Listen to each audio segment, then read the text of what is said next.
اعوذ باللہ من الشیطان الرجیم، بسم اللہ الرحمن الرحیم۔ اب یہ طویل رکوع جو ہے یہ ہے حضور سے خطاب میں۔ انہ لتنزیل من رب العالمین وانہ لتنزیل رب العالمین، اور یقیناً یہ قرآن جو ہے یہ تنزیل ہے تمام جہانوں کے پروردگار کی، اس کی طرف سے نازل کی جا رہی ہے۔ نزل بہ الروح الامین، اس کو لے کر اترے ہیں یا اس کو اتارا ہے روح الامین نے، الروح الامین، امین فرشتہ یعنی حضرت جبرائیل علیہ الصلوۃ والسلام، علی قلبک، آپ کے دل پر۔ اس کو میں نے بارہا اس سے پہلے کوٹ کیا ہے کہ وحی کا محبت جو ہے جہاں وحی نازل ہوتی ہے وہ قلب محمدی، اور قلب کے اندر جو روح محمدی ہے وہی ریسیپینٹ ہے وحی کی۔ ہمارا جو انسانی علم ہے ایکوائرڈ نالج، وہ سمع بصر حواس خمسہ کے ذریعے سے جو معلومات ملتی ہیں انہیں یہ فؤاد، یہ کمپیوٹر یہ ان کو پروسیس کرتا ہے، اس سے ہمارا علم بڑھ رہا ہے۔ ایک علم وہ ہے جو براہ راست قلب کے اوپر آتا ہے فرشتے کے ذریعے سے۔ یہ القاء، الہام عام انسانوں کے لیے بھی، رویا صادقہ، سچا خواب کبھی دکھا دیا اللہ نے، جو واقعہ ابھی ہونے والا ہے وہ آپ نے دیکھ لیا، وہ کہاں سے دیکھ لیا؟ کسی آنکھ نے نہیں دیکھا ہے وہ، بلکہ یہ کہ وہ در حقیقت وہ اس قلب کے اوپر وارد کیا گیا ہے۔ تو یہ جو ہے یہ وحی، یہ ہے ریویل نالج، اور اس کی ایک شکل وہ ہے جو محفوظ ہوتی ہے، جو فرشتے کے ذریعے سے آتی ہے، جس کی حفاظت کا پورا بندوبست ہوتا ہے، جس میں شیاطین کی کوئی دخل اندازی نہیں ہو سکتی، وہ صرف انبیاء کے لیے تھی۔ اس وحی کا دروازہ محمد رسول اللہ صلی اللہ علیہ وسلم کے بعد بند ہو گیا۔ البتہ الہام، رویا، کشف یہ چیزیں اب بھی ہیں، لیکن یہ حجت نہیں ہے دین میں۔ دین میں حجت قرآن اور سنت، باقی کوئی شے حجت نہیں ہے۔ ہاں کسی کا اپنا کشف جو ہے وہ ذاتی کشف، اس کا اگر وہ شریعت کے خلاف نہیں ہے، ذاتی الہام اگر شریعت کے خلاف نہیں ہے، ذاتی طور پر اس کے لیے حجت بن جائے گا، لیکن کسی دوسرے کے لیے دلیل نہیں ہے۔ میں مانوں یا نہ مانوں یہ میرا اختیار ہوگا۔ آپ کا کشف جو ہے میرے لیے دلیل نہیں ہے، میرا کشف آپ کے لیے دلیل نہیں ہے۔ البتہ یہ قرآن دلیل ہے اور سنت رسول دلیل ہے۔ نزل بہ الروح الامین علی قلبک لتکون من المنذرین، تاکہ آپ بن جائیں خبردار کرنے والوں میں، بلسان عربی مبین، اور یہ نازل ہوا ہے اس زبان میں کہ جو بڑی روشن کھلی عربی زبان ہے۔ وَإِنَّهُ لَفِي زُبُرِ الْأَوَّلِينَ، اور یقیناً یہ پچھلے صحیفوں میں بھی موجود ہے، یعنی یہی وہ کتاب ہے کہ جس کے پرانے صحیفوں میں پیشن گوئیاں تھیں، اور یا یہ مطلب ہے کہ اس کے جو مضامین ہیں، اس کے جو بنیادی جو کنٹنٹس ہیں وہ پچھلے کتابوں میں بھی آئے ہیں۔ تورات کی تعلیمات بھی بنیادی طور پر یہی تھیں جو اس قرآن کی ہیں، وہ تو صرف کہیں کہیں شریعت کے تفصیلی احکام میں فرق واقع ہوا ہے۔ تو جو بھی پرانی کتابیں آئی ہیں، جو پہلی آئی ہیں، صحیفے آئے ہیں، ان میں بھی قرآن کی تعلیم موجود تھی۔ قرآن در حقیقت ان کا متمم ہے، اتمام کیا ہے قرآن نے، تکمیل کی ہے۔ وَإِنَّهُ لَفِي زُبُرِ الْأَوَّلِينَ أَوَلَمْ يَكُنْ لَهُمْ آيَةً أَنْ يَعْلَمَهُ عُلَمَاءُ بنی اسرائیل، کیا ان کے لیے یہ نشانی کافی نہیں ہے کہ اس کو جانتے ہیں علماء بنی اسرائیل؟ یہ اور بنی اسرائیل کے علماء جانتے ہیں کہ اب یہ جو کتاب آ رہی ہے محمد رسول اللہ کی جو بعثت ہوئی ہے وہ یقیناً اللہ کی جانب سے ہے۔ وَلَوْ نَزَّلْنَاهُ عَلَىٰ بَعْضِ الْأَعْجَمِينَ، اور اگر ہم نے اس قرآن کو نازل کر دیا ہوتا کسی عجمی پر،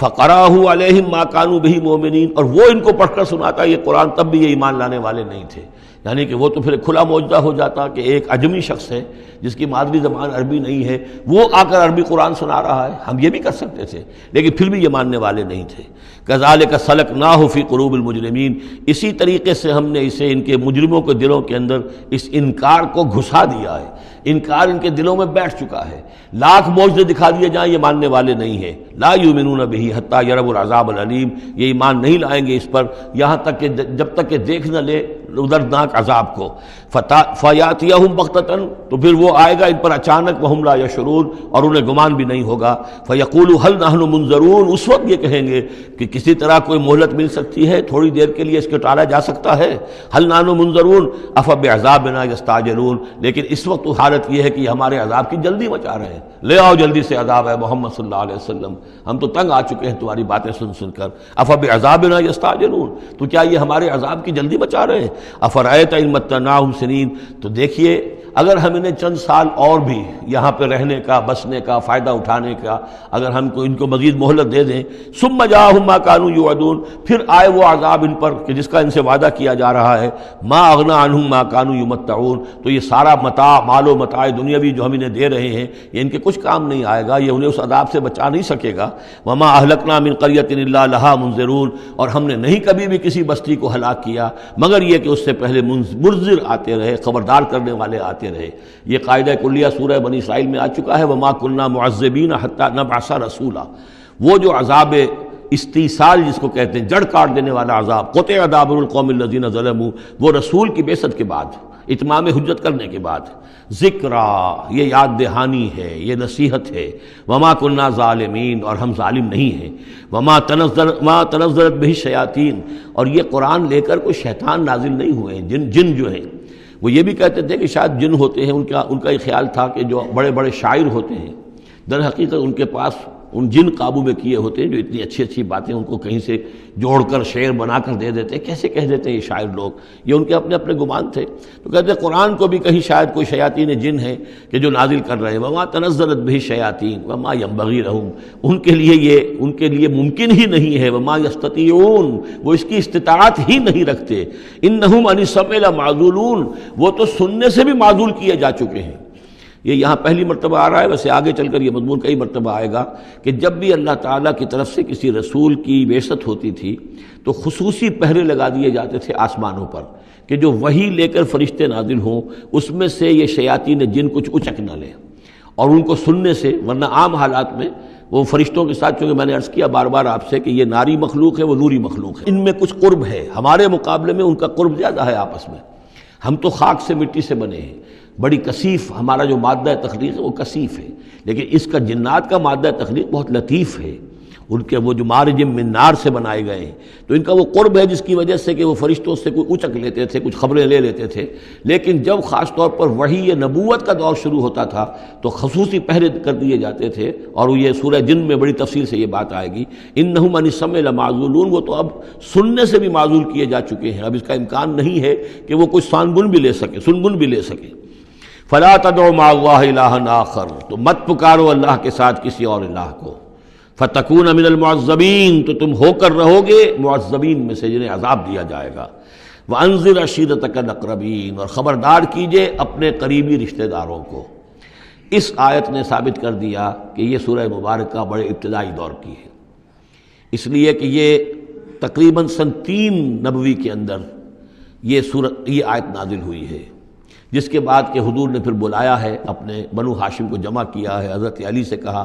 کہ کھانے کا بندوبست کیجئے۔ حضرت علی آپ ہی کے گھر میں رہتے تھے، وہیں زیر کفالت بھی تھے، زیر تربیت بھی تھے، کھانے کا اہتمام کیا، بنو ہاشم کو جمع کیا، حضور دعوت دینے کھڑے ہوئے، لیکن وہ سمجھ تو چکے تھے کہ اس کام کے لیے ہے، کھانا کھا کر انہوں نے شور مچایا، ہنگامہ کیا، چلے گئے اور آپ کی بات نہیں سنی۔ اس کے بعد چند دن اور آپ نے پھر بیچ میں ڈال کر وقفہ دے کر پھر آپ نے دوبارہ اہتمام کیا۔ اب جب لوگوں نے کھانا کھا لیا تو کچھ شرم آئی ہوگی انہیں، جب 2 مرتبہ کھانا کھایا تو اب تو بہرحال جو کچھ کہنا چاہتے ہیں سن تو لو، تو حضور نے پھر خطبہ دیا، اور وہ خطبہ جو ہے بہت عظیم خطبات میں سے ہے۔ میرا چھوٹا سا کتابچہ ہے دعوت اللہ، اس میں نے وہ درج کیا ہوا ہے۔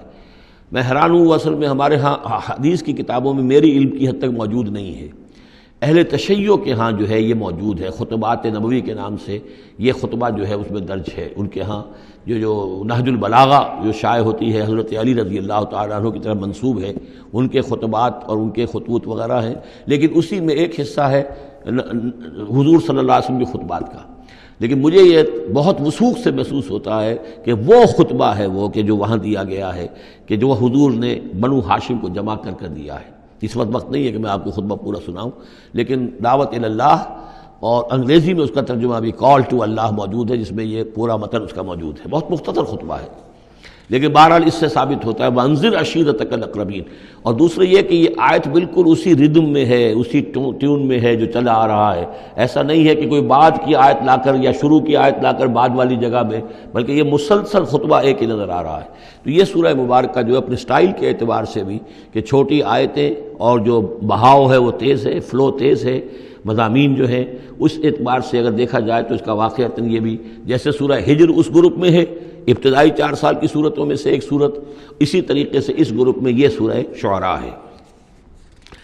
وانذر عشیرتک الاقربین واخفض جناحک لمن اتبعک من المؤمنین اور اپنے آپ کندھوں کو، بازوؤں کو جھکایا کیجئے ان لوگوں کے لیے تواضع میں کہ جو آپ پر ایمان لائے ہیں، اور جو آپ کا اتباع کر رہے ہیں، یعنی ان کی دلجوئی کیجیے، ان کے دلوں کو اپنے ہاتھ میں لیجیے۔ وَاخْفِضْ جَنَاحَكَ لِمَنِ اتَّبَعَكَ مِنَ الْمُؤْمِنِينَ، یہ آ چکا ہے سورہ ہجر کے اندر بھی، بلکہ یہ بھی ایک بہت قرب ہے، سورہ ہجر کے آخر میں بھی یہ الفاظ آئے ہیں، وَاخْفِضْ جَنَاحَكَ لِلْمُؤْمِنِينَ۔ یہاں صرف یہ ہے کہ وَاخْفِضْ جَنَاحَكَ لِمَنِ اتَّبَعَكَ مِنَ الْمُؤْمِنِينَ، وہاں تھا وَاخْفِضْ جَنَاحَكَ لِلْمُؤْمِنِينَ۔ فَإِنْ عَصَوْكَ فَقُلْ إِنِّي بَرِيءٌ مِّمَّا تَعْمَلُونَ، پھر یہ اگر آپ کی نافرمانی کریں، آپ کی بات ماننے سے انکار کر دیں، تو کہہ دیجئے کہ میں بری ہوں اس سے جو تم کر رہے ہو۔ قُلْ يَا أَيُّهَا الْكَافِرُونَ لَا أَعْبُدُ مَا تَعْبُدُونَ وَلَا أَنْتُمْ عَابِدُونَ مَا أَعْبُدُ، اور آخر میں لَكُمْ دِينُكُمْ وَلِيَّ دِينِ، یہ اعلان برات ہے کہ اب تمہارا دین اور ہے، میرا دین اور ہے۔ انی بریء مما تعملون وتوکل علی العزیز الرحیم، اور اے نبی آپ بھروسہ کیجئے، توکل کیجئے اسی ہستی پر جو العزیز اور الرحیم ہے، زبردست ہے لیکن ساتھ ہی مہربان بھی ہے۔ صدق اللہ العظیم۔